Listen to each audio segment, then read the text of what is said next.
Hi students, over the next few sessions we will be dealing with basic business combinations. So before we get into the detail of it, let's have a conceptual overview of what we're dealing with. If it is 10 consolidated financial statements requires that a parent company include all its subsidiaries when it prepares consolidated financial statements. In this consolidation process, we need to understand and measure the business combination and the resulting goodwill. IFRS 10 also goes about defining what a subsidiary is and also what is meant by the term control.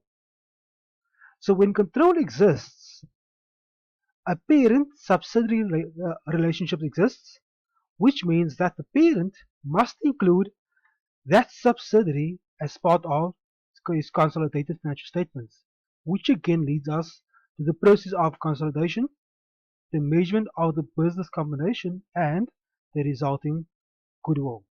So coming back to our lecture slides, consolidated financial statements, part 1.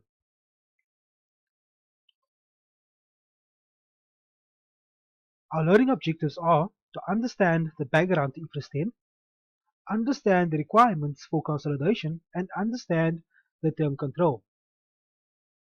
So, why do we consolidate?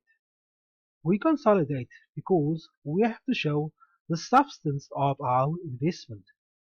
So when we buy the share capital of a company, we're actually buying the entire company, which has its assets and also its liabilities. So what are the requirements for consolidation?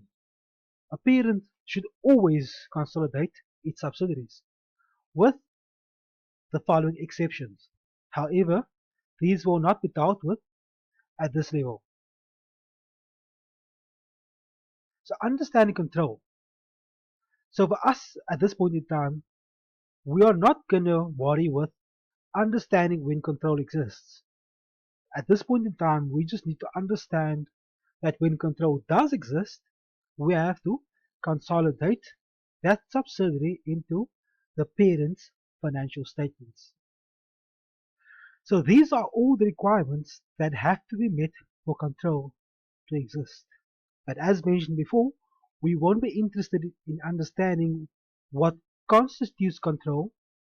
All we are interested in right now is understanding that when control does exist, the subsidiary needs to be consolidated into the parent's financial statements. So let's look at example 1, which gives us a basic example of control. So example 1 deals with identifying the parent and control in different scenarios. You are the accounting advisor at a large international auditing firm. You are required to identify the parent company in each of the scenarios presented below. However, we will only deal with the highlighted example. Hot purchased 52% of the equity shares of Gold. Each share carries the right to vote to one vote in Gold's annual general meeting.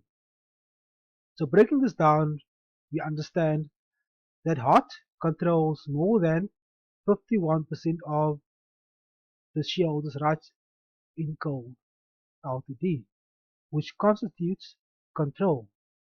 So let's look at the given solution. Hot controls Gold.